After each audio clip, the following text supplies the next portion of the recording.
In this video, I wanted to talk about the classic sociology book, The Sociological Imagination by C. Wright Mills. This book, written in the 1950s and published in 1959, still provides resonance and a great perspective on our contemporary society. And this book is great for sociology students, grad students, instructors, and the general public too, because I really encourage folks to become public sociologists. And this book has great ideas and perspectives on how we can understand our current society today. I'm going to cover the entire book and all of the chapters in this book. By the end of this video, you'll get a real sense that you read and understood this book. It'll have quotations from specific pages if you're writing a paper about this book, and you'll really get a sense of where C. Wright Mills is coming from in his own words, what he's really saying, because his language is really interesting and fantastic as well. So chapter 1 is called The Promise, and this is probably the most assigned chapter for students in sociological classes. And for me in particular, I've only assigned this first chapter in the classes I teach. And actually, I haven't had the opportunity to read this book in full until just now, late in my sociology career as a professor. And so it was really great to see future chapters where he talks about the profession, jobs, critique of academia, critique of academic writing, and so on. But right now, let's just focus and jump into chapter 1 called The Promise. The main takeaway for chapter 1, The Promise, is defining the sociological imagination and providing examples of how the sociological imagination can help us, everyday people, contextualize our lives in the overarching story of ongoing history and social institutions. And so right on the first page, page 3, he's talking about the facts of contemporary history are also facts about the success and failure of individual men and women. One of his most key concepts is the idea of personal biography and larger social structures, social institutions, and history. Biography, institutions, history. And I love just the opening sentence. Nowadays, men often feel that their private lives are a series of traps. They sense that within their everyday world, they cannot overcome their troubles. And in this feeling, they are often quite correct. What ordinary men are directly aware of and what they try to do are bound by the private orbits in which they live. Their vision and their powers are limited to the close-up scenes of job, family, neighborhood. In other milieux, they move vicariously and remain spectators. And the more aware they become, however, vaguely of ambitions and of threats which transcend their immediate locales, the more trapped they seem to feel. So that's just the opening paragraph. Men often feel that their private lives are a series of traps. And so, that's my first question to students is, what does that mean? How are your private lives a series of traps? And on the same page still, he says, neither the life of an individual nor the history of a society can be understood without understanding both. And so that to me is a critique on psychology that tries to understand like one person's brain in this vacuum, and doesn't really put the social context around the person in which they're living. And so how can you understand a person in isolation from the society in which they live? And that's always how I distinguish sociology from psychology on the first day of all the classes I teach. And still on this first page, number 3, he says, yet men do not usually define the troubles they endure in terms of historical change and institutional contradiction.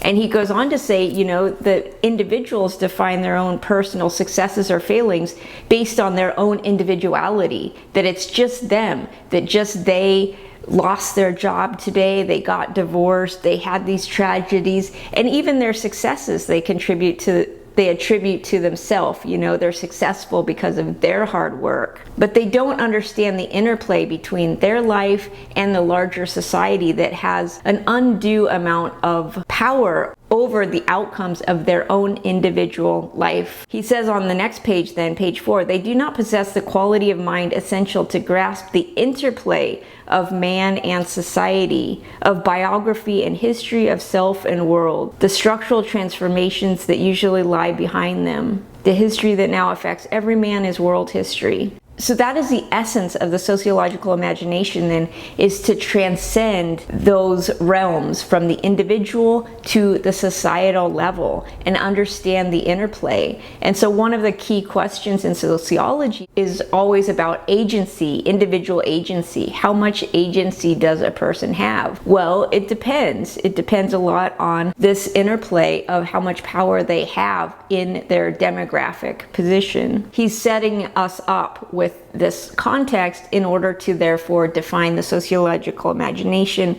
which he does on page 5. And he states, quote, "The sociological imagination, it enables its possessor to understand the larger historical scenes in terms of its meaning for the inner life and the external career of a variety of individuals." And after that, he says, "The first fruit of this imagination and the first lesson of the social science that embodies it is the idea that the individual can understand his own experience and gauge his own fate only by locating himself within his period, that he can know his own chance in life only by becoming aware of those of all individuals in his circumstance." So the first fruit of this imagination, this is the first takeaway, the first thing that developing your sociological imagination can provide you with, is this insight. On the next page, page 6, he says, "We have come to know that every individual life from one generation to the next in some society, that he lives out a biography and that he lives it within some historical sequence." And so that is also hinting to the sociological concept of just generations,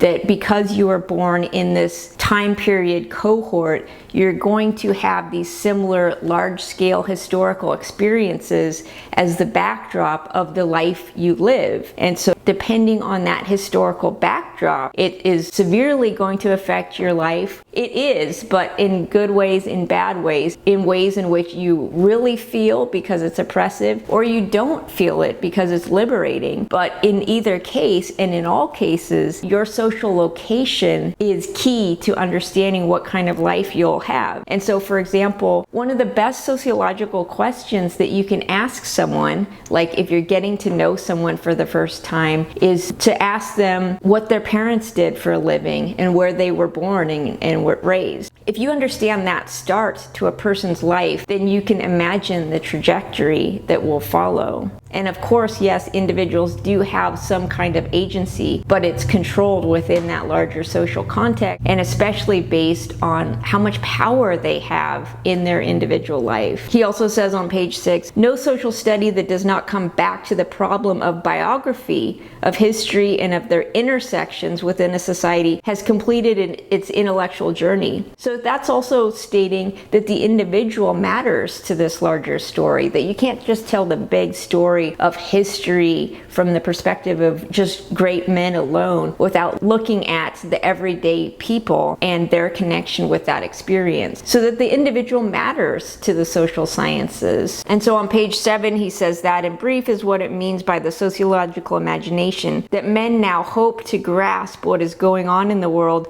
and to understand what is happening in themselves as minute points of the intersections of biography and history within society. And so this, to me as a sociologist, gives me hope and provides hope to people, because it's not just you, it's not just your personal problem. And a lot of times, especially when people are going through difficult times, they're so alone and isolated in that feeling. And so if you look at the big picture, that so many people are going through what you're going through, to me that provides hope, because you know you're not alone, and we are social animals, we're social creatures, we live in a society, and so it's so important to have those connections, especially in times of despair. And so in the second part of this chapter, he talks about the fruitful distinctions within which the sociological imagination works is between the personal troubles and the public issues of social structure. And so he provides just some large-scale examples of these larger historical contexts in which people live, and then their personal experience of those matters. And he says, consider unemployment. When only one man is unemployed, that is his personal trouble. But when in a nation of 50 million employees, 15 million men are unemployed, that is an issue. And later on, he also refers to these social phenomena as social facts, social concepts. He says, consider war. Personal problems problem of war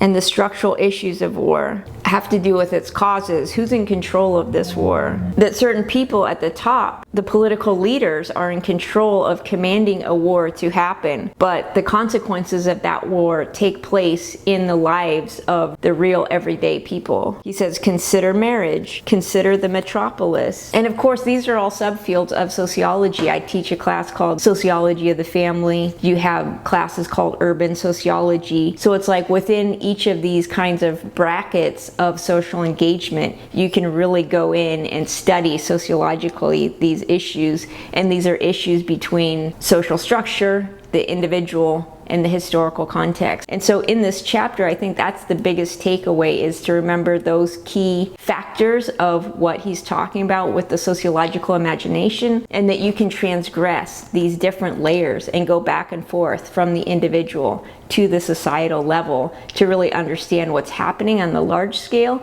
and to understand what's happening individually. Because if you take war as one of his examples, that the experience of war on individual people has a variety of outcomes even when they experience the same thing, and those different outcomes can point to the particularities of that individual life and that individual person. He states on page 12, the problems of leisure, for example, cannot even be stated without considering problems of work. And so I liked that example in particular because it shows you can't focus on only one aspect of human experience without understanding all of it. Like the binary opposition, you can't just focus on one thing. And so, for example, I wrote about a critique of the psychology of happiness, this idea of focusing only on happiness or joy or positivity, positive emotions, the psychology of positivity. And the thing is that you can't just focus on one emotion without including all emotions. You don't have happiness without sadness, without distress. And it's not about isolating one emotion and only having that. It's about understanding emotions in general, the whole phenomenon of emotional expression. And so you can't focus just on leisure without understanding work and so on. That you need to understand not only both sides of the binary opposition, but all aspects of all of the refractions of that social fact or phenomenon. And even just the overall dangers that he's talking about of our society, and again, he's writing this in the 1950s. He says, for example, men's chief danger today lies in the unruly forces of contemporary society itself, with its alienating methods of production, its enveloping techniques of political domination, its international anarchy, in a word, its pervasive transformation of the very nature of man and the conditions and aims of his life. So writing in the 1950s, the alienating methods of production, like we haven't solved that issue, that people are still alienated from their labor. And of course, this is echoing, of course, the work of Karl Marx talking about alienated labor. Political domination, international anarchy. Look at all of these problems of international politics, and we see that the institutions that we rely on to negotiate, navigate, and solve these problems, the United Nations and so on, established in large part by the United States and the Western countries, cannot solve these problems, doesn't even have any power over these problems, and that perhaps the whole time it was just an illusion and a fiction and a performativity of having any sense of control over these large-scale international problems, the international anarchy. And so now he's turning in this part 4 of this chapter to the role of social science and social scientists, because it says, it is now the social scientist's foremost political and intellectual task, for here the two coincide, to make clear the elements of contemporary uneasiness and indifference, the sociological imagination, our most needed quality of mind. So as a social scientist, our obligation to the field and to the world and to this role that we are embedded in is to make clear the elements of contemporary uneasiness and indifference. And he says in a different place in the book, it doesn't matter if the outcomes of reporting facts makes people feel good or bad or what have you, because the most important commitment and loyalty is to the truth for the social scientist. He says on page 15 here, the obvious conquest of nature, the overcoming of scarcity, is felt by men of the overdeveloped societies to be virtually complete. I thought that was interesting because, the use of the word overdeveloped society seems to me a bit tongue-in-cheek, and it's a call out about our development orientation. The entire field of economics is all about development, progress, economically, and profits, extraction, accumulation, capitalism, basically. And so he's even critiquing, by the use of that word, overdeveloped societies. In the 1950s, we're already overdeveloped, that we've conquered nature, and that we've overcome scarcity. And of course, now we're on the other side of that historical trajectory, where we're going to go back into a time of scarcity because of this overdevelopment, because of this extraction that has gone too far. And so now in this next part of the chapter, he's just focusing on the social sciences as a discipline, what it offers, and of the social scientists. And I love that he applies certain labels to these social scientists and what they could become professionally if used by the institutions. And so here he's using the word engineering, as in human engineering. And so in the second part of the chapter, he's saying, my aim in this book is to define the meaning of the social sciences for the cultural task of our time. Perhaps the uneasiness is more acute among social scientists. I always say that the sociologist at the dinner party is just, sarcastically, the joy of the party, because, we always bring the gloom and doom. We study social problems and social breakdown. And so, of course, for us as social scientists, we suffer from uneasiness. And that we as a field, as professionals and as a field, are very directly relevant, he states, to urgent public issues and insistent human troubles. That we study these types of issues and that we have some answers and solutions if society wanted to listen to its social scientists. However, he's also going to critique the social scientists and the social sciences as a discipline by what it actually does. And so here he says, many practitioners of social science, especially in America, seem to me curiously reluctant to take up the challenge that now confronts them. So why aren't we doing more to attempt to save the world, have you?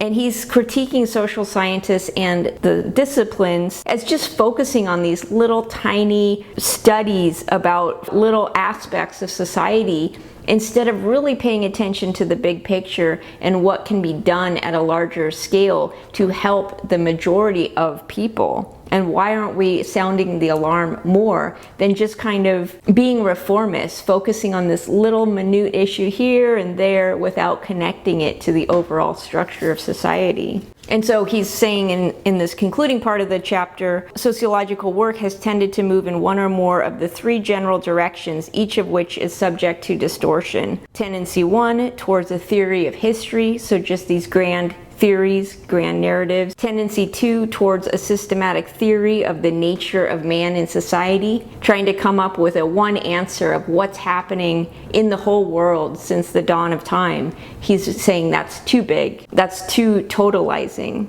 Tendency 3, towards empirical studies of contemporary social facts and problems. That sociologists have focused more on becoming specialists in particular research techniques in and of themselves rather than the social problems that they're hoping to address. And so that's chapter 1, the promise. He's talking about both defining the sociological imagination, what the uses of the sociological imagination are for society in general, and then in the second part of the chapter, he's defining and critiquing at the same time the social sciences, which he even calls social studies, social sciences, and sociology. And basically talking about what sociology and social scientists can ideally provide for society and the reality of where they do end up in the end. Chapter 2 is called Grand Theory. The most central aspect of this chapter 2 called Grand Theory, he opens with a rather lengthy quote from Talcott Parsons' book, The Social System. And so basically, this chapter is a critique of Talcott Parsons' sociological orientation, which is having a grand theory of society, of all societies in the world, but also just that orientation in social science and sociology at that time period, written in the 1950s, is that social scientists were trying to come up with an overriding grand theory to understand all of human society. And he's critiquing Talcott Parsons in particular and the book The Social Systems, which the first sentence of the quote he includes, an element of a shared symbolic system which serves as a criterion or standard for selection among the alternatives of orientation which are intrinsically open in a situation may be called a value.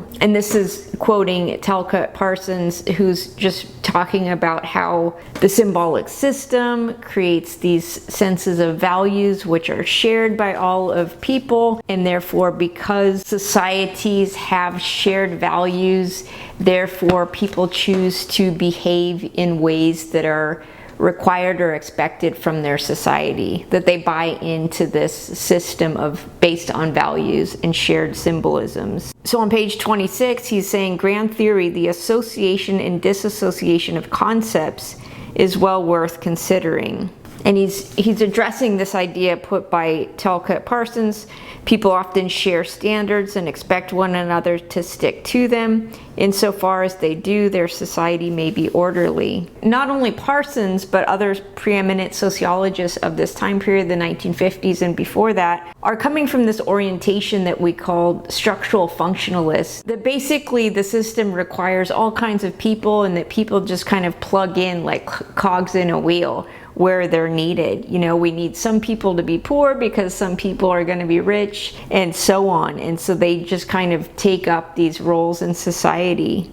But he's critiquing this kind of orientation, challenging that notion, that overall perspective that people are buying into these concepts. He's also introducing several sociological concepts in this chapter. And so, for example, he introduces the concept of institutions, institutionalization, where a value pattern in this sense is always institutionalized in an interaction context. He's also talking about role expectations and sanctions. So the relationship between role expectations and sanctions then is clearly reciprocal. What are sanctions to ego are role expectations to alter, and vice versa. So we have these social roles in society, and when you're embedded in a particular role, there's an expectation that you behave in a certain way, and so those behaviors are reinforced with positivity or with negative sanctions. And that institutions are therefore just a larger, more embedded structure to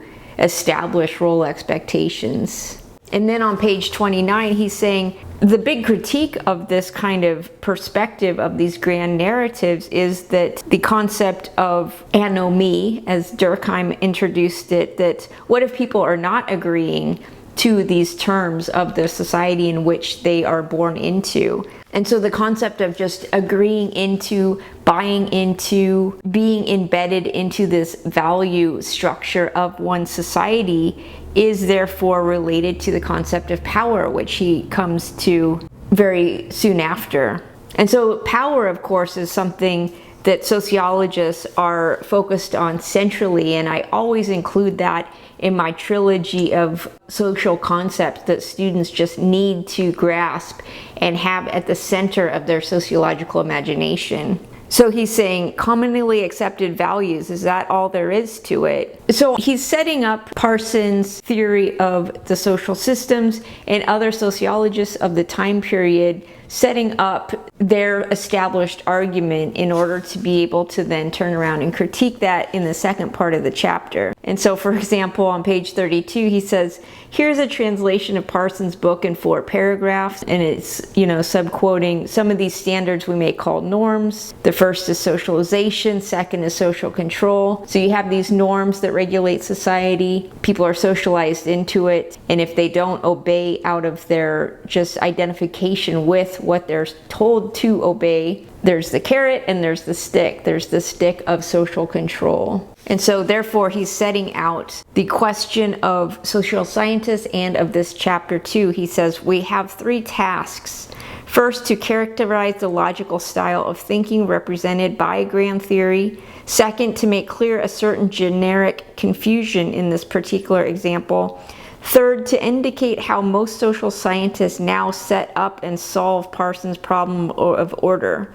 My purpose in all of this is to help grand theorists get down from their useless heights. He says the basic cause of grand theory is the initial choice of a level of thinking so general that its practitioners cannot logically get down to observation. These theorists are so high up in the clouds thinking about how can they come up with some grand theory, grand narrative to explain all of human history that they don't understand how ridiculous that objective is in the first place. And he says later on page 34, the capacity to shuttle between levels of abstraction with ease and with clarity is a signal mark of the imaginative and systematic thinker, the sociological imagination, which he's introducing here. He's saying that it's key to the sociological imagination to be able to transcend and move back and forth between the individual perspective of a society and this grand theory. And so if you're stuck at the grand theory level, as these theorists are, then he says they don't have time to come down from the clouds and see if their theory actually makes any sense. And so he's saying that it's always important to reality check these grand theories, come down to the perspective of everyday people and see if there is resonance, if that does in fact make sense. And so he's challenging just this functionalist perspective that people basically agree to their positions in society, that they do share these values, and that everyone's operating basically from the same game rules. He talks about and introduces the concept of institutionalization, where these social expectations get reified in actual structures in society. And so therefore in the section 4 of this chapter, he gets to the concept of power. He says power, as the term is now generally used in social science, has to do with whatever decision men make about the arrangements under which they live and about the events which make up the history of their period. The problem of who is involved in making them or not making them is the basic problem of power. Among the means of power that now prevail is the power to manage and to manipulate the consent of men. On page 41, he says, at least for many of the great decisions of our time, especially those of an international sort, mass persuasion has not been necessary. The fact is simply accomplished. So far as the role of ideologies is concerned, the frequent absence of engaging legitimation and the prevalence of mass apathy are surely two of the central political facts about the Western society today. So first of all, he's introducing the idea of power. Power is about how much control you have in your life over what happens to you, or over the decision making of the history in the world. This points to the kind of conceptualization of history as great men in history, those people that actually had the power to create the events of the historical time period, presidents, politicians, and so on. The common people, the everyday people, just don't have a lot of power to control what happens to them in their everyday life. But then he gets into the idea of mass persuasion, and so now he's talking about the media and how the ruling elites, and he wrote a book called The Power Elites, are able to either use mass persuasion or ideology, and he uses the words mass persuasion and ideology on this page, as a way to create the legitimization of these particular events and activities. But he says also, and I think this is key for us too, is the prevalence of mass apathy are surely two of the central political facts about the Western societies today. So what's even more disturbing than mass persuasion and ideologies and being manipulated as people is is mass apathy, that people don't care. And so we're seeing these war, genocide, atrocities on this large-scale international arena, and just the apathy of some people not really even caring about what's happening politically or the devastations that are affecting large groups of people. So ultimately, he's saying towards the end of this chapter is that there is no grand theory, no one universal scheme in terms of which we can understand the unity of social structure, no one answer to the tired old problems of social order. And overall, the problem of grand theory, its problems, its course, and its solutions are grandly theoretical. That there's just not this connection to the everyday life of the individuals involved in this society, in this historical epoch. And so the theorist is up there in the clouds working on their theory, barely even having any kind of real world examples to apply their theory to, and they never come down to the ground. They don't test their theories in the lives of real people. And so that is kind of, the chapter 2 grand theory in a nutshell, is this critique of Parsons' theories of these grand narratives of the social system, the attempts to come up with some kind of grand theory to explain all of human societies, and just that is too high up in the clouds, and that his sociological imagination, which he's trying to provide as a tool for sociologists, is the ability to transcend these levels, to go up to the theoretical, societal, national level, global level, city level, what have you, the macro level, but also to come back to the individual person who's having that experience, and to see that there is a resonancy among all of these different levels of perspective. Chapter 3 is called Abstracted Empiricism. And so in the last chapter, he was critiquing Parsons and this idea of these grand theories, these grand narratives that attempt to explain all of human history. And so he's saying that orientation is a fetishization of concepts, of these social concepts, and that becomes what's the most important thing, these concepts, not the reality of if they even make sense or not. And so in this chapter 3, Abstracted Empiricism, he's saying that the social scientists are taking the sciences, the biological natural sciences, as a model to emulate in order to try to present themselves more scientific, more academic, more serious, basically. It's this kind of insecurity of the profession itself that is trying to latch on and model the structures of the natural sciences. And so what you have then is what he's saying, what he's calling abstracted empiricism, is just focusing on methodology itself as this grand concept. And he spells methodology with a capital M to express this point, is that basically the fetish then moves to the methodology itself. And fetishizing the methodology means that you're trying to demonstrate that the method is very scientific and therefore factual. It has a proof, it's testable, the scientific methodology. So the methodology that he's talking about specifically in this chapter is the public opinion poll. And so this is the time period when that particular methodology of being able to poll people through a telephone call usually, and get this public opinion. You can get all of these different thousands of people's opinion and answer these survey types of questions. But he's saying that you don't really understand, like, yes, you can find out how people voted or how they say they voted, but you don't understand what all went into that, all this backstory.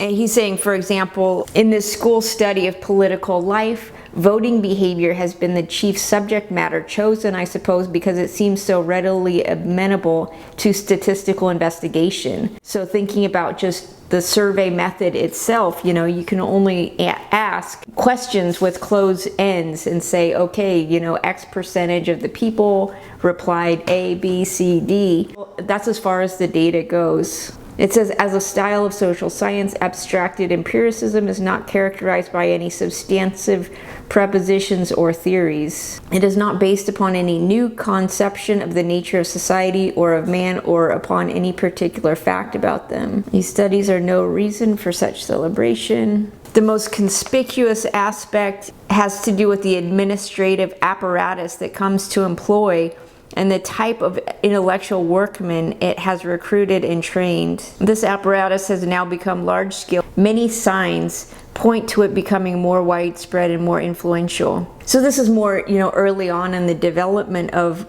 creating opinion polls and mass surveys, where you can really start to track the voice of the American people, but only through these very limited methodologies. But he's saying in this chapter and onwards in the book, this style of research in brief is accompanied by an administrative demiurge which is relevant to the future of social study and to its possible bureaucratization. Many of them are dominated by concern with their own scientific status. Their most cherished professional self-image is that of the natural scientist. So social scientists have fetishized natural scientists as the academic ideal, and so social scientists are trying to replicate those particular methods in theories. And so this chapter is saying basically that this method becomes more fetishized than the outcome of what the method is used to understand, the knowledge that it creates. As a matter of practice, he states, abstracted empiricists often seem more concerned with the philosophy of science than with social study itself. And so later on in the chapter, he's just saying, this fixation on the natural sciences and developing these tools of study, but that the social world is very complex, just too complex for polls to really capture the details. And so the scientists start to then fixate on their methodology rather, even more so than the outcomes of their study and their objectives of finding the underlying truth in the social system. And he also says that such studies are usually quite expensive. And he says, in brief, the economics of truth, the cost of research, seem to conflict with the politics of truth. The use of research to clarify significant issues and to bring political controversies closer to realities. Because of the expensiveness of the methodology, its practitioners have often become involved in the commercial and bureaucratic use of their work, and this indeed has affected their style. So because these studies cost money, who is paying for them? And that entity that is paying for the study has a stake in the outcomes, the findings of this study. And so these are, say political parties looking at political voting behaviors. These are commercial interests, he says, bureaucratic uses, and that's at odds with the politics of truth, because of course truth might go against these people in power, but they are the ones paying for it. And so the only truth that can emerge by using these methodologies on their dime is what they want to get out of it, because they are paying for it. And he's also just talking about the structure of the methodology of polling, but also the interviews, and that it's not the perfect tool either, because you ask people questions, they don't remember, they don't know, they don't have that information perhaps, they've forgotten, it's been a while. So these methods itself, he says, rely on a curious sort of social behaviorism. And he talks about the over-reliance on statistics, the fine little mill of the statistical ritual. And so by doing this kind of hocus pocus ritual of statistics and this abstracted, complicated equation looking thing in the methods section, that makes it scientific, and now the answer is X. And so he's saying because of this abstracted empiricism, it's actually keeping us from the truth of understanding what's really going on in society, cloudy obscurantism, and that these tools only do so much, but they shouldn't be fetishized and held up over the actual outcomes of what they're producing. And so just the danger of over-reliance on this idea of the method itself. Later on in this book, he talks about how sociologists become mere technicians of these kinds of tools, when really the role of the social scientist is to be a truth seeker and seek that truth out for the public itself, not even just for the academic institution and hierarchy for personal self-aggrandizement through publications, but the truth for the public. Chapter 4 is called Types of Practicality. And in this chapter, Mills is turning to the idea of practical applications of sociology for the social scientists. He opens this chapter with the sentence that says, quote, "The confusion in the social sciences is moral as well as scientific, political as well as intellectual." So it's not just an issue of science, of figuring out the best method of how to measure and what to measure in a society, but it's also a moral imperative, like, for example, your commitment to truth-telling, no matter who that benefits or harms. And that it's a political question as well as an intellectual question. It's not just about intelligence and freedom of intellect, but it's also constrained by politics as well. He says on page 77, "It is easy to see that most social issues involve a tangled up mess of factual errors and unclear conceptions, as well as evaluative bias. Only after they have been logically untangled is it possible to know whether issues really do involve a conflict of values." And that this untangling is one of the prime tasks of the social scientist. In this untangling, leads readily to a restatement of the issue in such a way as to open it for solution, for it may reveal an inconsistency of values held by the same interest. He says that certain types of critics judge works in social science according to whether or not its conclusions are gloomy or sunshiny, negative or constructive. Social scientists sometimes find it difficult to play the cheerful idiot. First, one tries to get it straight, to make an adequate statement. If it is gloomy, too bad. If it leads to hope, fine. So social scientists are committed to the truth, the factual information, and not the outcome of whether this is a happy story or a sad story. And so he's saying that the commitment is always to truth, and that in itself is acting morally, and it is acting politically, because the social scientist must present the factual information, and those facts are a moral and political act in themselves. And therefore, he says, many, I should say most, social scientists in America today are easily or uneasily liberal. And I'm gonna guess that that just means that the social scientists kind of evolve at the same time and parallel to this kind of charity movement of the 1800s in the United States, where rich people are donating to charity. That this is the way for, he says in this chapter somewhere, that making the social issues of impoverished people the business of middle class people. And so creating these organizations that assist the poor, religious organizations, but just kind of civil society organizations as well, that feed or educate or somehow contribute to taking care of poor people.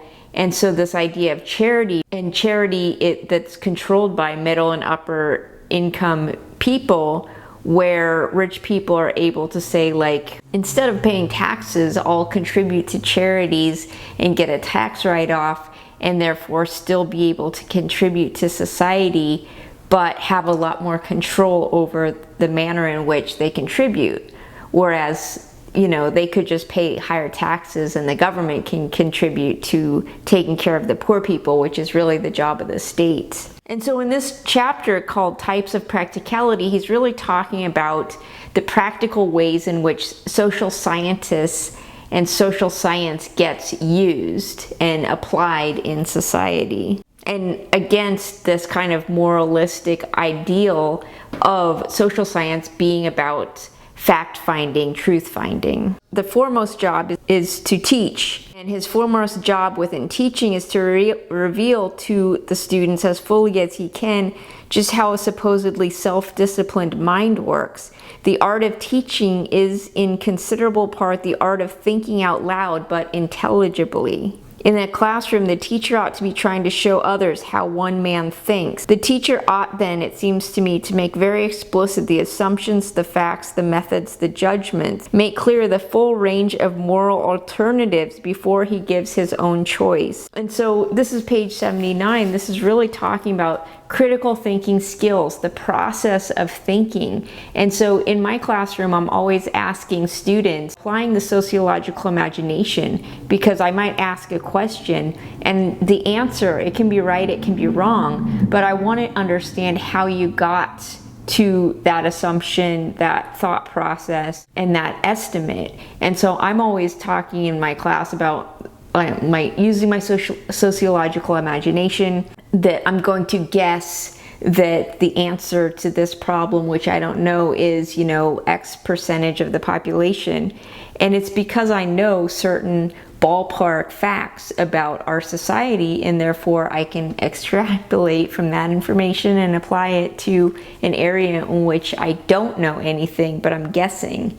And so that's just the mindset of showing this kind of thinking on your feet and how the thought process works sociologically. And that's what we want students to do. And so that's why in the age of AI, if you're going to ask ChatGPT all these questions, then you are not using and exercising that muscle. It needs to be exercised in order to grow strong, right? And also, if you're always outsourcing your thinking to ChatGPT and AI platforms, of course, are owned by the techno oligarchs of society, and that's exactly where they want you, is dependent on their technology for your own thought process. And therefore, if you're not able to think for yourself, then exactly that's where they want you, is them thinking for you and telling you what to think. So he's saying that one of the applications of social sciences are often very much a part of personnel administration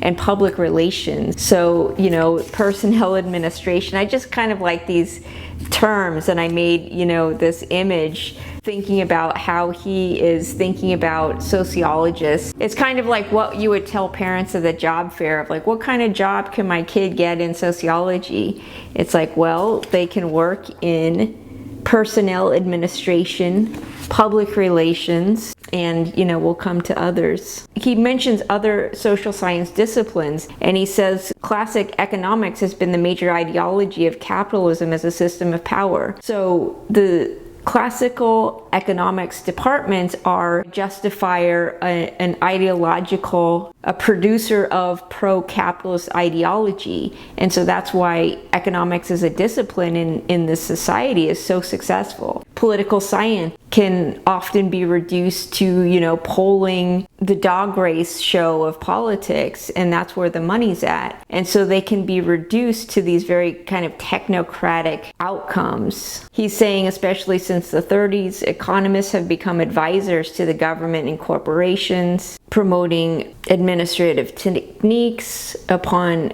pronouncements upon policy. All this involves ideological as well as bureaucratic usages. So just that these social scientists can be used by the states and the corporations as creators and promoters of particular ideologies, or just used as bureaucrats, just as these functionaries within institutional settings. He mentions that cultural anthropology has been deeply concerned with the facts and the ethos of colonialism and has really developed alongside of that social development. Oh, and this is page 84 in the third section, where he mentions an organization that established in 1865 called the American Social Science Association sought to turn the troubles of low-class people into issues for middle-class publics. So just these kind of social reform movements in the late 1800s that develop parallel to the social sciences. And he's saying in this section too that on one hand you had this split into academic specialties of sociology and the more applied departments such as social work that are more specific to institutional welfare activities, he states. He challenges these disciplinarity boundaries, which are artificial and socially constructed, and he's mentioning that here on page 86. He's saying we fracture all of these social problems into tiny slivers and then create these divisions of academic departments, and so that further eludes the ability to kind of see the big picture. Just that the more that things are fragmented on a disciplinary level, on a social problems level, the further away we are from saving the world, basically. He mentions on page 87, accordingly, textbooks readily become a rather mechanical gathering of facts to illustrate more or less settled concepts. And he also mentions that textbooks are one of the major academic publication revenue drivers. And so just this, he's actually framing it like once it makes into a textbook, it's a settled concept, and it's almost like a dead concept. It's like that's where concepts go to die, that sociology is this living thing, but textbooks are static. Part of the morality that he talks about as a social scientist is that loyalty to the truth. And so when that is sacrificed for the paycheck in order to, say, manage workers, and he talks about the morale of workers who is powerless but nonetheless cheerful, and that's the kind of work of the human relations expert, which a sociologist could easily become, is the way to help companies kind of manipulate workers into being the cheerful worker rather than liberating the worker themselves. He says, in a word, the human relations expert has extended the general tendency for modern society to be rationalized in an intelligent way and in the service of a managerial elite. So that's the problem of social scientists, is they can become rationalized, bureaucratized, and that is basically the death of this drive for truth, is this bureaucratization and rationalization of society. He says their position changed from the academic to the bureaucratic. Their publics changed from movements of reformers to circles of decision makers, and their problems changed from those of their own choice to those of their new clients. They also diligently served the commercial and corporate ends of the communications and advertising industry. This is one of the problems of the sellout, basically, is that these tools and strategies of social scientists can then be sold to the companies, to the governments, in order to manage the people. And that goes against the ethos of the social sciences, which should really be understanding the common person and working on their behalf, really. And he says that also where academics live in the university is becoming a very rationalized, very bureaucratized place. And so we have the rise of middle managers within the university, but also just the concepts of bureaucratizing learning, such as, this overemphasis on assessments, on measuring outcomes and assessments of student learning, for example. And also the new entrepreneur, that the academic must become a new entrepreneur. This ambitious type of consultant is able to further his career in the university by securing prestige and even small-scale power outside of it. And so that ambitious men are not content with merely academic careers, but must have some kind of outside source of consultation to kind of show off and signify their importance. And that this is always tied to the power structure, and that academics are not as tied in labor circles as they are to the outside sources of government or commercial interests or marketing. And so he's critiquing then the types of practicality of how social science can come to be applied, and that it should be in the application of truth, of the liberation of the everyday people, but in the end it becomes this kind of tool of methodology and in service of the elites, the institutions, those who pay the paycheck and the salaries of these middle management, bureaucratic, academic technocrats then, who are servicing the higher purpose of power. Chapter 5, the Bureaucratic Ethos. You can see now how each chapter is really just building upon each other. And so the last chapter, Types of Practicality, is just the ideals of social science, but how it can be co-opted into this kind of technocratic, bureaucratic work in service of the elites. Chapter 5 now gets into the bureaucratic ethos. The older liberal practicality of social problems still goes on, but it has been overshadowed by newer conservative uses of a managerial and manipulative sort. The new social science has come to serve whatever ends its bureaucratic clients may have in view. This reminds me of Catherine Liu's concept of the professional managerial class. So now social science are on the paycheck of bureaucratic agencies, of the government, of the corporation, and so now they have to just kind of do whatever the companies say, and they become just a manager, a bureaucrat. Here's the tool, the survey tool that they're going to use in order to manipulate people for marketing purposes and so on. And so bureaucracy is not a pathway to truth and liberation. Bureaucracy is a pathway towards control and authoritarianism and manipulation. But unfortunately, that is the trajectory of social sciences. Since the work of abstracted empiricism is expensive, only large institutions can readily afford it. It's not like you have labor unions or people paying scientists to come up with strategies for their own liberation, right? It's always on the behest of corporations, of government, to really manage and control people. It says on page 102, the sociologist of applied social research does not usually address the public. He has specific clients with particular interests and perplexities. Intellectual technicians. And he says, what is at issue seems plain. If social science is not autonomous, it cannot be a publicly responsible enterprise. And if social scientists are being paid and making a paycheck,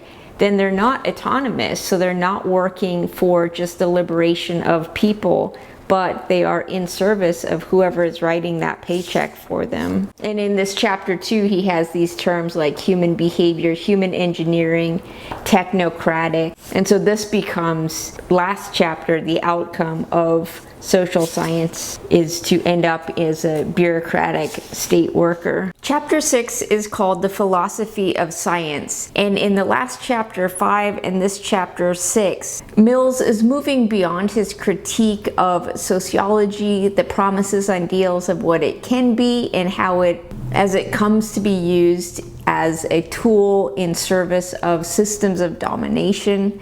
Mills is talking about, again, how sociology and the social sciences has modeled itself upon the natural sciences, framing the natural sciences as more scientific and as more of a scientific model for social scientists to emulate. And so in this chapter, he's just talking a bit about what that means and what that looks like. These two main functionaries of sociology as the grand theory, abstracted empiricism, and methodology. And so he states on page 124, grand theory does not confront the problem usefully. It just goes on elaborating the concept in terms of other equally abstract. So what is grand theory really doing to solve the problems of the world today?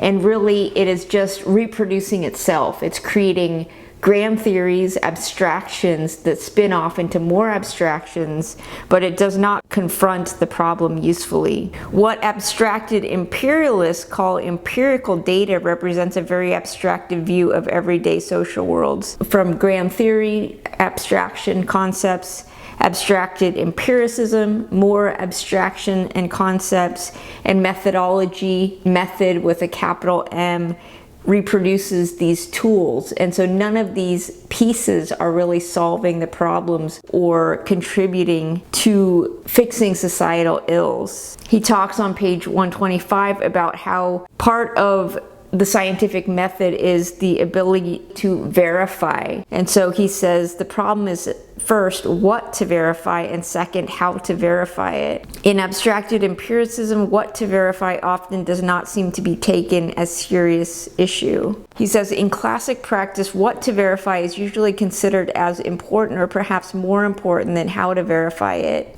Ideas are elaborated in close connection with some set of substantive problems. The choice of what to verify is determined in accordance with some such rule as this: try to verify those features of the idea elaborated which seem to promise the most inference of relevance to the elaboration. The classical craftsman does not usually make up one big design for one big empirical study. His policy is to allow and to invite a continual shuttle between macroscopic concepts and detailed exposition. The classic practitioner verifies a statement by detailed exposition of whatever empirical materials are relevant. So here on page 126, he's comparing sociology is such a new discipline, and yet he's already talking about the classical practitioner and the strategies and orientation that they use compared to sociology today. And he's only, writing in the 1950s, and so sociology has only been established for a few decades. But he's basically challenging and trying to reorient the ways in which sociologists should go about their contribution to society. But that these are based on this kind of scientific process, scientific rigor, scientific kinds of conceptualizations. The theory of scientific process held by those who would fulfill the promise of classic social science does not allow them to suppose that a series of microscopic studies will necessarily accumulate into a fully developed social science. Social scientists are busy working on their little microscopic studies. This might tweak this policy, this might fix this little human problem, but there's nothing to really bring these together. And he's saying that the expectation that these studies will then be brought together in some kind of cohesion is just not going to pan out. The classic focus, in short, is on substantive problems. And so just that approach of working on substantive problems at the dawn of the profession versus now the field has worked its way into working on microscopic problems, each for hire to the dominant forces in society, working for the government to solve a policy problem, working for a corporation to solve a marketing problem. In our formulation of problems, he says in the conclusion of the chapter, we must make clear the values that are really threatened in the troubles and issues involved, who accepts them as values, and by whom or by what they are threatened. And so here he's trying to turn the page then in this book and start establishing some foundational concepts of values, morality of the social sciences, and what its actual orientation is to service society. Is this a discipline that's just for hire to corporate technicians, or is there some kind of morality and value embedded in this profession that is oriented towards helping humanity develop further in the pursuit of freedom and justice?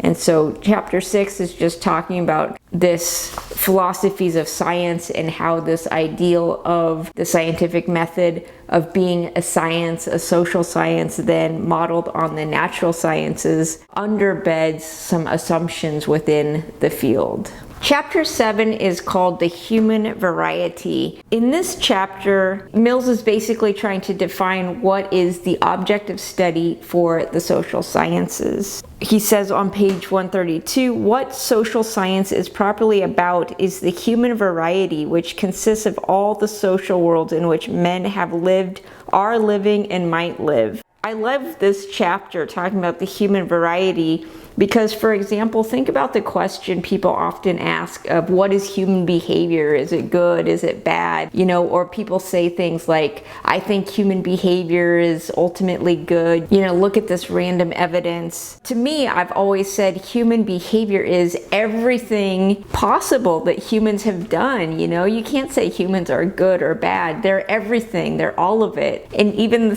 of course, the same person is able to have good and bad, complexities, behaviors, orientations, and so on. And so he's basically saying in this chapter, our object of study is the human variation. All of everything that humans have ever done, have lived, are living, and might live. So even just this kind of fantasy of, science fiction or what have you, just the possibilities. But the social scientist, he says on page 133, seeks to understand the human variety in an orderly way, but considering the range and depth of this variety, he might well be asked, is this really possible? Order as well as disorder is relative to viewpoint. Viewpoints that are simple enough to make understanding possible, yet comprehensive enough to permit us to include in our views the range and depth of the human variety. The struggle for such viewpoints is the first and continuing struggle of social science. And so then he's saying, okay, well, we want to study all of human behavior that's ever happened or could potentially happen.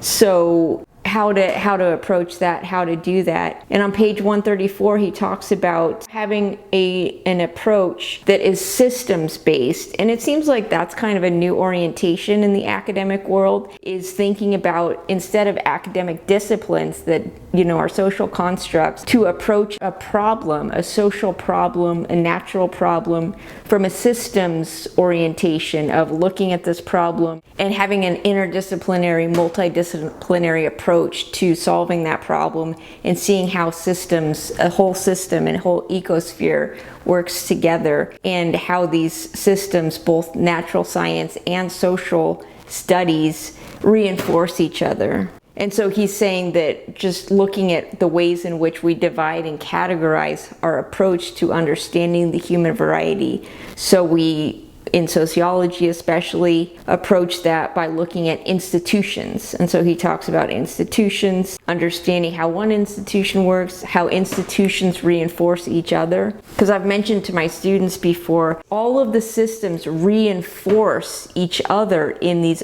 overall huge concepts that are guiding society. It's not like you go to this one institution and it has this particular orientation that's directly in opposition to this other institution, and that we're just living in a world of chaos.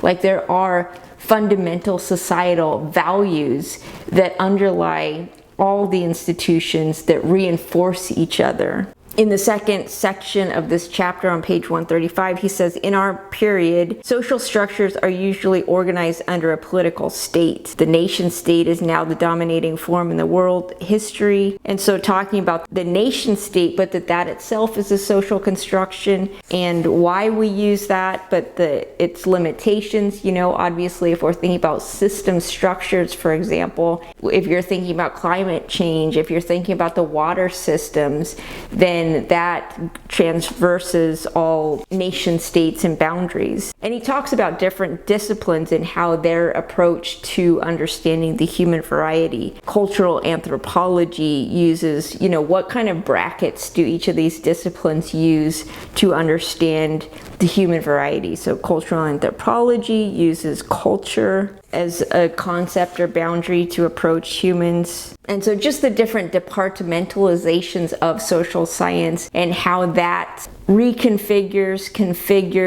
our approach to understanding humans artificially. These are all socially constructed parameters and boundaries, and that's just more of a function of how the human mind works, really. On page 141, for example, he talks about how textbooks, like any other intellectual production, that the integration of the boundary making of fields occurs. So the textbook itself is a site of boundary making for the field, and defines, the core concepts of the field, what's inside it and what's not covered. And so I thought that was kind of funny, just the textbook itself as a social structure establishing these boundaries. But he's saying on page 141 that the individual practitioner, the professor, should ignore these departmental boundaries and do what they will, especially when they're post-tenure, he mentions in another section. So this chapter 7, the human variety, is just talking that our subject matter in the social sciences is human behaviors, all of it, everything that's happened currently, in the past, or in the potential future,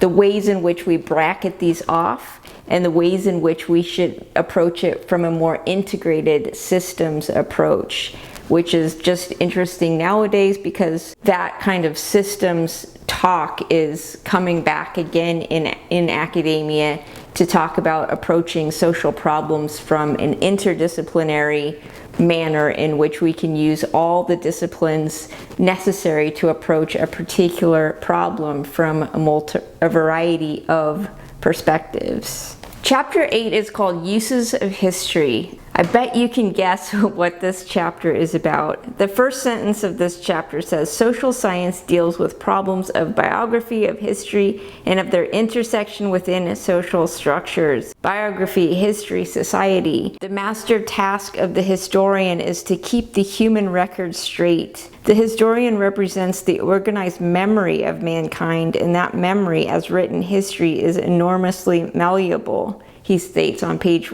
144. And so, there's been plenty of historians, critical historians like Howard Zinn and others who talk about how history is written by the winners, right? The ones who are in power have the power to shape what history is told. And so, of course, we see this with governments. All governments have a particular interest in making sure that they control the narrative of how their national history is told. And of course, we see this today, but we see this every day in the United States. And so we really need to focus not only, when certain people are president, but just that this is always going on. But we like to, point to other countries and say, look how China controls the narrative on their historical narrative and so on. All countries do this. The concept that the winners write history is important, that history itself is a memory, a record of humanity. So it's centrally important for us people to understand our history and the social context, but that is always a question of power, of whose narrative and what history is being told and how it's constructed.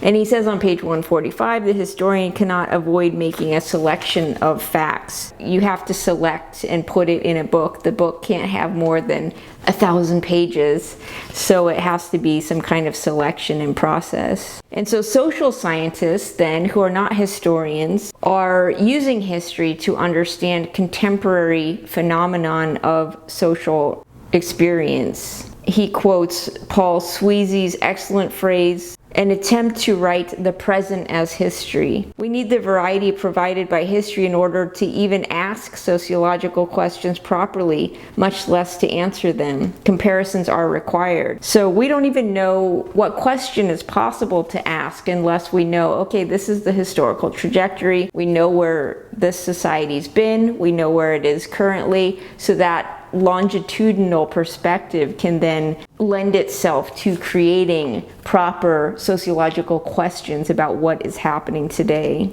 But within history, there are some overarching concepts, of course, and so he mentions some of those then. The idea of the modern mass society versus a traditional society cannot even be properly stated, much less adequately solved, unless we consider in a comparative way the range of contemporary and historical societies. So we need to note this kind of big picture, all the possibilities and the differences of different kinds of societies. He says on page 150, in our time, problems of the Western society are almost inevitably problems of the world. Basically, globalization and global experiences are now the way that the world operates, especially, he's writing in the 1950s, but he's thinking about colonial times, really, imperialism, and then Western societies and their relationship to the rest of the world.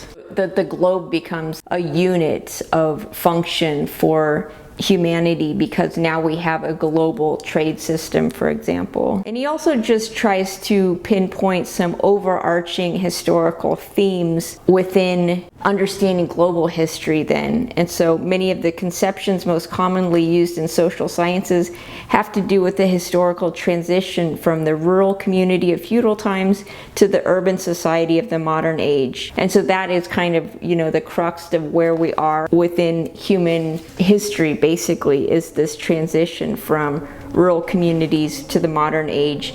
That's a hugely significant kind of historical dividing line for human history. He says on page 158, again, this is kind of a repetition with chapter 1, is that, the biographies of men and women, the kinds of individuals they variously become, cannot be understood without reference to the historical structures in which the milieu of their everyday life are organized. You're limited by the culture you're born into. You can't really transcend that. And so that culture is going to say more about the outcomes of your life than what you contribute as an individual. So this chapter is really just reinforcing again his significance of history as one of the primary concepts of his approach to understanding social science, is that you just cannot take the person out of not only their social context today, but out of their historical trajectory. The person, the individual, is always embedded in a particular history. And so that is why it's so important for us as individuals to understand then that larger historical structure in which we are embedded. The wiggle room, right? The agency that historical moment provides us. And so those are the opportunities that then we can exercise our behavior in. But we can't behave in a way that's completely alien to our culture and that might be acceptable in another culture, because just those structures are not available for that activity. Chapter 9 is called On Reason and Freedom. And so now in this chapter, Mills gets more philosophical about the purpose of social science and just the purpose and foundational ideals of progress in humanity. And so he's saying we inherited these ideas of reason, freedom, liberty from the Enlightenment era. And he's saying that perhaps now we have moved from the Dark Ages in Europe to the modern age, and now we're moving into this postmodern period. Perhaps we may call it, he writes, the fourth epoch. And so he's saying from the 1900s, from the Enlightenment era, we inherit these kinds of concepts of reason and freedom, and that these are important concepts we should hold on to and continue on to, because he says on page 168, for in our time, these two values, reason and freedom, are in obvious yet subtle peril. And so we need to pay attention. These things are in peril. We're going to lose them if we don't wake up and pay attention to them and fight for their maintenance. And he says on the same page 168, there's increasing suspicion that those at the top as well only pretend that they know, that the leaders don't know what they're doing, and that they have been it's like the emperor's new clothes, like they have been pretending all along that they know what they're doing, but now we kind of see through these facades because there's real cracks in the system. And so we have these ideals of reason and freedom, but bureaucratization is overtaking society in a way that rationality is not helping. So for example, there's this ideal that rationality, bureaucratization can be liberatory. And this is, of course, written in the 50s again. So think about just the ideal of, that having a washer dryer machine in the house, and the housewife is now freed from her time of hand washing clothes, and that now she has all this free time to do what? Watch soap operas, join a book club, go grocery shopping. But that actually this bureaucratization further enslaves us. And so, for example, he says on page 168, universal education may lead to technological idiocy and nationalist provinciality rather than to the informed and independent intelligence. So this, think about the pedagogy of the oppressed. I did a video on that, and just this idea of liberatory education. And it's like, yes, that is possible, but that takes tremendous resources and will of the person, of the people. But that really education can just be used as a tool for oppression, for nationalism, for state control of individuals. And so just that this bureaucratization of society is going to further enslave us, and looking globally that this ideals of democracy really are only a few select countries. It's not the universal that is leading around the globe. He says on page 168, from the individual standpoint, much that happens seems the result of manipulation, of management, of blind drift. Authority is often not explicit. Those with power often feel no need to make it explicit and to justify it. That we as the people are just being manipulated and managed, and that we don't have this reason and this freedom. He talks about the example of work, and so he says he gears his aspirations and his work to the situation he is in and from which he can find no way out. In due course, he does not seek a way out, he adapts. So he's talking that people just adapt to their society and they just make do with what they have. They just fit in. And so the worker, is not in control of their labor and who they can sell it to, for what wage, and so on. And he of course mentions Marxism in this chapter, but he's saying that Marxism, yes, focuses on the liberation of the workers, but it also can reinforce the idea of the bureaucratized society, and that a lot of times that is what state communism leads to, is just a lot more bureaucratization and control of the people. And here on page 171, he introduces a concept of his called the cheerful robot. So he says on page 171, among contemporary men will there come to prevail or even to flourish what we may call the cheerful robot. But can he be made to want to become a cheerful and willing robot? This is what my partner Morgan always called willful slaves to capitalism. The person not only adapts to their situation, but they make themselves cheerful about it. That they can't think for themselves, they've lost their reason, they've lost their freedom. They can't think outside of the social structure in which they are embedded, in which they're trapped. And the first sentence of the book is, a series of traps that man finds himself in. And so you're stuck in this wage slavery system, and you become the cheerful robot, that you're happy about it, that you're happy about it could be worse, I'll just adapt. He says on page 172, the society in which this man, this cheerful robot, flourishes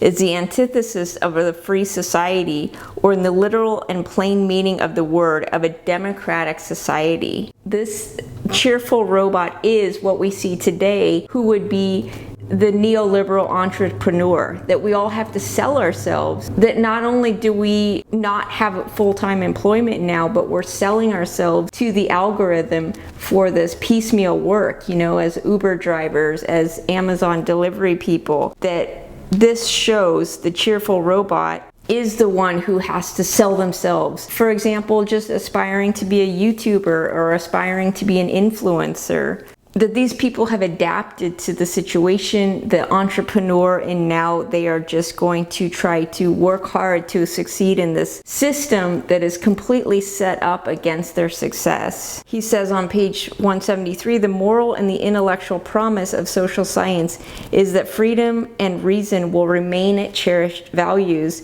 that they will be used seriously and consistently and imaginatively in the formulation of problems. And so moral and intellectual promise of social science. He's saying that you cannot have a social science without this commitment to morality, ethics, and intellectualism, and an intellectual promise that we have the right to reason and to freedom, that sociology cannot just be a tool of the government to manipulate and change people into cheerful robots. We study the structural limits of human decision in an attempt to find points of effective intervention in order to know what can and what must be structurally changed if the role of explicit decision in history making is to be enlarged. That's our role as social scientists, is to help humanity and to find places of effective intervention where we can help. And so that's why we study social structures, social institutions, is what can be changed about these social structures to lend itself to reason and freedom. The ultimate problem of freedom is the problem of the cheerful robot, that all men are not willing or not able, as the case may be, to exert themselves to acquire the reason that freedom requires.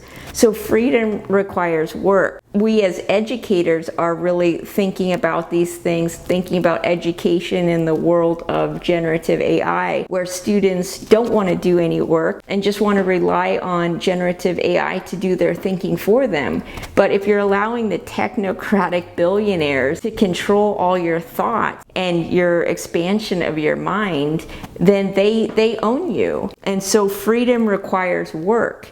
And so critical thinking, reason, and freedom is going to take a lot of intellectual labor in order to understand the sources of information that you're being fed, how you're being manipulated, how the structures control your world, and how you can survive and try to achieve freedom within those structures and not default into a happy robot. And he says here too, the accumulation of gadgets hides these meanings, that the more that we become consumers, the more money we spend. It keeps us in this capitalist trap that we need to work in order to pay off our debts. But it's not only just mindless consumption of products. I mean, in the United States, just to survive, just to buy healthcare, just to buy food, pay for college tuition, requires that you become a happy robot, a cheerful robot, that you work and that you are tied and enslaved to the system forever. And he says also, those who use these devices do not understand them. Those who invent them do not understand much else. That is why we may not, without great ambiguity, use technological abundance as the index of human quality and cultural progress. And just think about that, like this is written in the 1950s, but to think about AI, generative AI culture, this kind of AI bubble that we're in now, this technological time period that we're in now, and how it's held up as human progress. But technological abundance is not an index of human quality and cultural progress, that actually this technological abundance is restricting our freedom. Now we have mass surveillance culture. Anything can be found out about you. Any data point can be used to control and manipulate your life. And he's saying that those who use these devices, we don't understand them. We don't understand that our phone is spying on us and providing all this information to the technocrats, the tech oligarchs. And so this chapter on reason and freedom, he's talking about how reason and freedom are core ideals of the social science, and that has to be the foundational place where social science comes from. And so that's chapter 9. The next chapter 10 on politics follows this kind of trajectory of values within social science, but focusing specifically on the political realm and outcomes there. The last substantive chapter of the book is chapter 10, called On Politics. So now in these latter chapters of the book, he's bringing in his moral values to the process of social science. And the first sentence within the book says, there is no necessity for working social scientists to allow the political meaning of their work to be shaped by the accidents of its setting, or its use to be determined by the purpose of other men. It is quite within their power to discuss its meaning and decide upon its uses as a matter of their own policy. You have to have control over the work you do. He says on page 177, increasingly research is used and social scientists are used for bureaucratic and ideological purposes. So that's the larger social structure, is that they're trying to make us into just technicians of polling in order to provide information for the purposes of the government or the corporation's agenda, but not for the social scientists' agenda. And he's saying that you need to make sure that your work has this kind of morality where it's serving the public interest. And so how they answer these questions, he's saying whether in their work as social scientists they are A, morally autonomous, B, subject to the morality of other men, or C, morally adrift.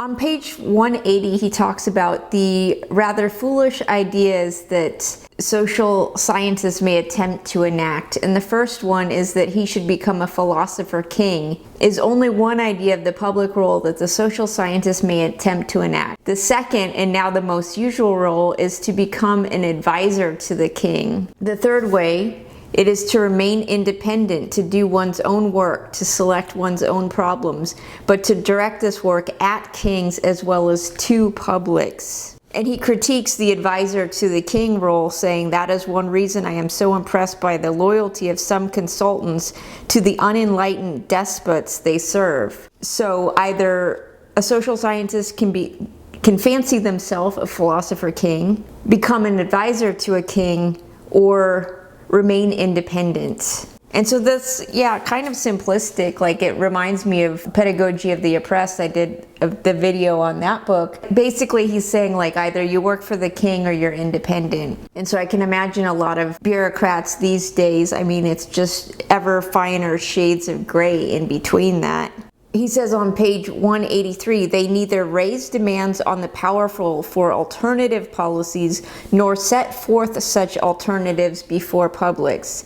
They do not try to put responsible content into the politics of the United States. They help to empty politics and to keep it empty. That sentence is so key today. So he's basically saying, as social scientists, what we should do is provide alternative policies, set that before the publics, put responsible content out into politics, and not to serve the system, which is empty and dehumanizing. He says on page 184, what I want most to say here is that having accepted the values of reason and freedom, it is a prime task of any social scientist to determine the limit of freedom and the limits of the role of reason in history. No one is outside society. The question is where each stands within it. The social scientist usually lives in circumstances of middling class and status and power. We're aware of social structures, but clearly we do not have access to the major means of power. So he knows, like, as professors, we've sacrificed a lot by choosing this career because we could have gone into a high-paying career, but instead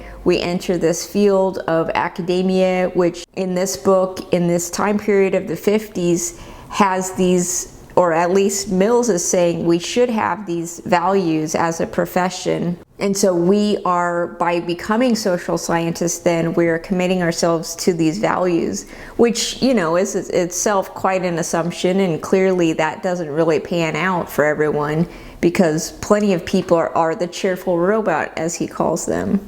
So to help the individual become a self-educating man, his aim as a teacher is to help the individual become a self-educating man who only then would be reasonable and free. So we have to teach our students the process of reason, of freedom, in order for them to have the ability to achieve those ends. To strengthen self-cultivating publics. So we should be public citizens. We should be engaged in our society. To train someone to operate a lathe or to read and write is in large part a training of skill. To help someone decide what he really wants out of his life, or to debate with him Stoicism, Christianity, and humanist ways of living, is a cultivation or an education of values, representing this ideal of education as one of instilling values. And it just, I guess, kind of rings quaint nowadays. We have certainly drifted from these ideals.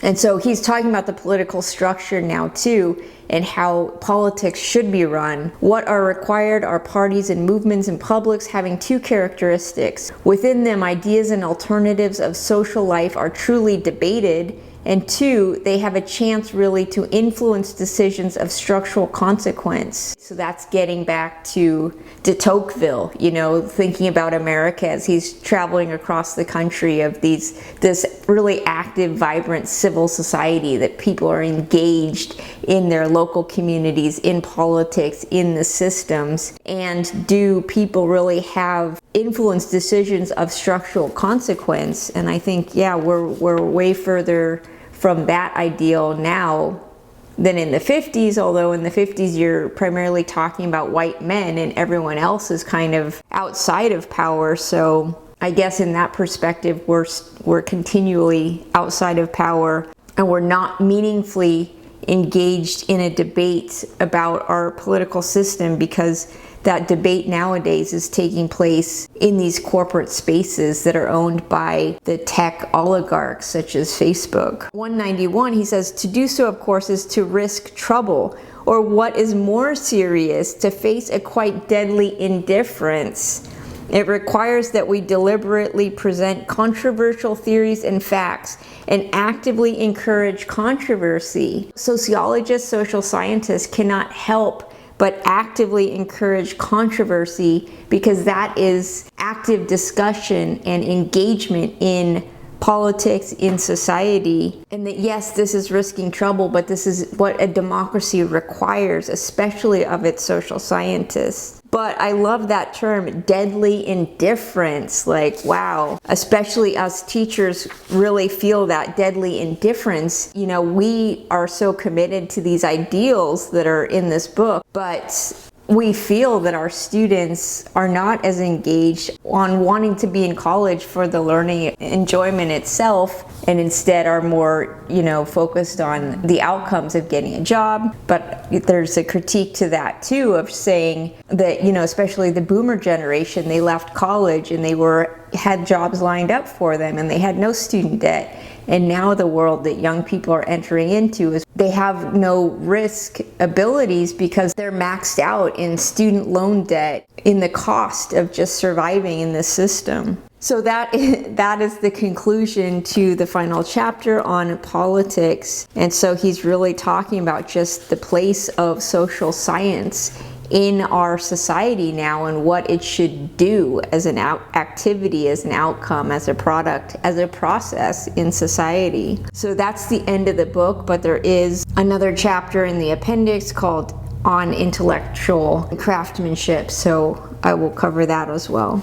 In the appendix to the book, there is a chapter called On Intellectual Craftsmanship, and this is a fantastic chapter looking specifically at methods, methodology, craftsmanship, as he's calling it. And I would definitely assign this chapter in a methods class when we're talking about the ideals of sociological methodology. And so in the last few chapters, we heard his kind of idealism of having these foundational moralities embedded in his concepts of the social sciences. And so here you really see it, because now he's talking about the craftsmanship of applying social sciences and what it means to actually do the work. What is the work of the social sciences? And so on page 195, the opening sentence to this appendix chapter states, to the individual social scientist who feels himself a part of the classic tradition, social science is the practice of a craft. And later on that page, he says, do not split their work from their lives.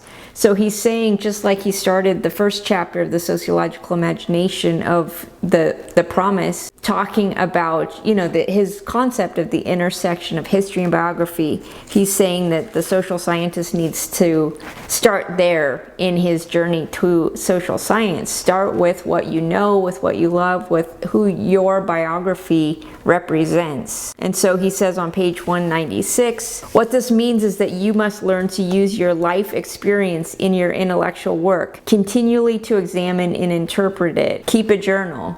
So this is just, makes a lot of sense to me as a qualitative researcher coming from my background of what I've studied. Like, this is definitely the kind of sociologist that I am, is that you start with questions based in your own biography and expand out from there. And that sociology is really about first putting you as the practitioner in that social location. He says on page 197, whenever you feel strongly about events or ideas, you must try not to let them pass from your mind, but instead to formulate them for your files, and in so doing draw out their implications. So show yourself either how foolish these feelings or ideas are, or how they might be articulated into productive shape. So I love, that idea, and just especially some of these classic books thinking about the craftsmanship of academic practice in the day of pen and paper and of note-taking and keeping a journal is just very quaint. So he's saying, like, you know, the social scientist has a file and he has a notebook. He's taking notes on his daily life of using his sociological imagination and, like, you know, at the coffee shop pondering some kind of social question. And so going through his notebook is where he finds his next research ideas. But he mentions on this same page, it is as a request for funds that most planning is done, or at least carefully written about. So implying there that a lot of the time that we spend writing is actually for grant writing. You know, that's when we actually plan our work the most effectively. And so perhaps the best of our writing gets drained out during this grant writing process and doesn't leave a lot left over for, you know, our academic writing. He says on page 199, all this involves the taking of notes. You will have to acquire that habit of taking a large volume of notes from any worthwhile book you read. At the same time, of course, the taking of a note is a great aid in comprehending what you are reading. I definitely currently practice that because every thing that I underline in every sociological book I read, I type up into my notes, and it's many dozens of documents of hundreds of pages each, where I have every underlining of every book I've ever read since graduate school in my notes, ready as my notes database go for any future studies I might do, divided by category. And so any worthwhile book you read should inspire you to take lots of notes, and that the taking of the notes is the processing and understanding of the book. And especially, not only do I take all these underlinings and then type them up into my notes, but I mean, making a YouTube video on an entire book like the Sociological Imagination, I had to read the book, I had to underline it, I typed up my notes, I recorded this video over days, I took photographs of every one of my pages of quotes, I inserted it into the video, I took numerous days to edit the video. Like, I really know this book now. And, you know, for what purpose? To create a video that people can just, you know, skip through very quickly, or even download the transcript and have AI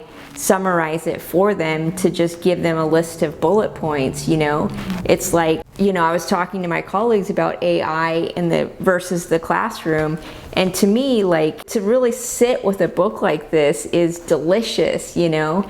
And I feel bad for younger folks who don't read, you know, that this is what you're missing out on, is just the experience of really struggling through a book and getting it on that deep level, and then struggling through many books, you know, like reading for your source of information is just so rich an experience. And so I would wish you that, you know, intellectual curiosity and that love of books. And that's, you know, why I'm here. He talks about, like, the details of just actually going about this intellectual craftsmanship, how to gather data, how to, you know, organize your notes and so on, coming up with ideas for research. Oh, and on page 217, he says, I know you will agree that you should present your work in a clear and simple language as your subject and your thoughts about it permit. But as you may have noticed, a turgid and polysyllabic prose does seem to prevail in the social sciences. And I am just right now reading a book called How to Write Badly about, you know, social science writing. And so the whole book is going in depth about the critique of social science writing. And here Mills has the same critique in the 1950s. And he's saying that desire for status is one reason why academic men slip so readily into unintelligibility. And the book I'm reading now says that exact same thing, that it's just this kind of pompous egotism that leads to this unintelligible writing that is so unnecessary, but it gets embedded, reified is the word that book uses, into the profession itself. But besides the language, he says, to write is also to claim for oneself at least status enough to be read. So that I thought was insightful, you know, because if you're keeping a journal, that's not to be read. But if you're going to publish an academic article, that means you feel that you should be read, that it's this dignified action that deserves this dignified response of being taken seriously and being read. Think about the 50s, the level of publication. He's at Columbia University, but nowadays there's just, so many journal articles that are, the majority are not being read.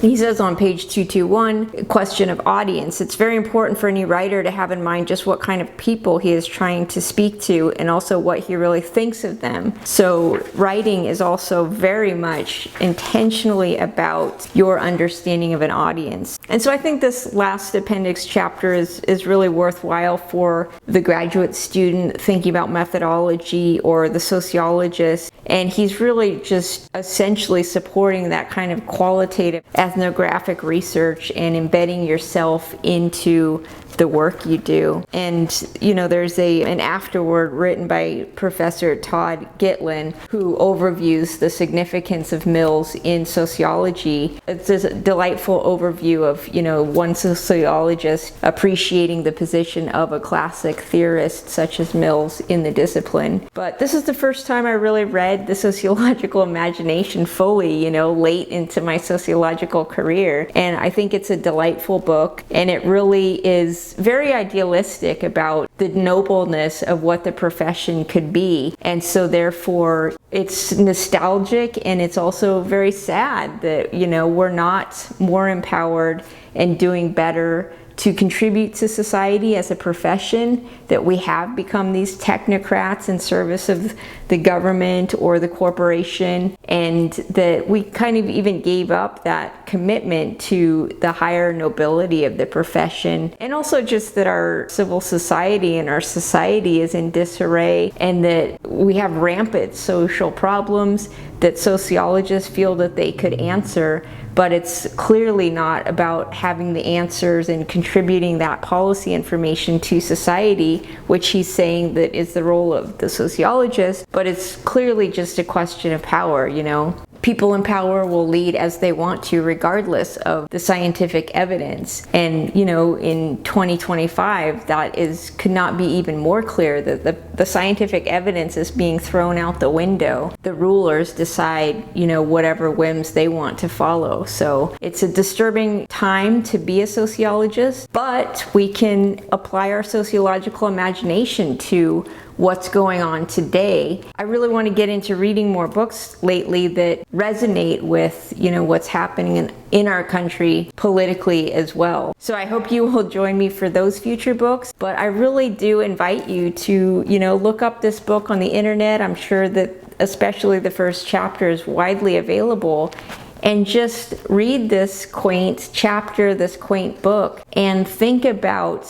newly, like I have an assignment called the Sociological Autobiography. So just thinking about placing yourself into your social location and what insights that can provide to you that can help you in your life. So let me know what you think, and thank you so much for hanging out with me through this book in this video.